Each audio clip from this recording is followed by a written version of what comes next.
Bir anadan, bir әкеден туып, бір-біріне хабарласпайтын бауырлар, сіздерге айтарым, бір-бірлеріңізді жақсы көріңіздер, іздеңіздер.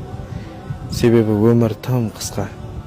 Ең тәтті, ең жақын адам ол бауыр. Бауырлар бір-бірінен алыстамау керек, алшақтамау керек.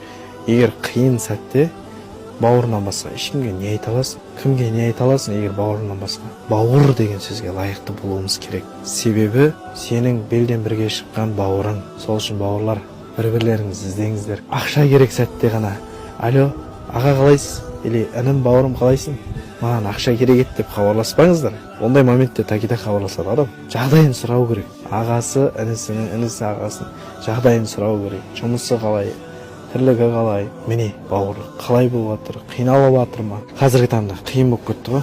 Бір-біріне хабарласпайды, іздемейді. Сол үшін бауырлар, бір-бірлеріңізді шынайы жақсы көріңіздер. Себебі анаң бір, әкең бір жатырдан шықтың ба, сен өз бауырыңды өзің құрметтеп сүю керексің. Ешқандай да сенің ренішіңе, ешқандай да сенің бір жеріңе, бір намысыңа тиіп кетті бірдеңе, араласпай кетемін деген ой болмау керек. Ол дұрыс емес.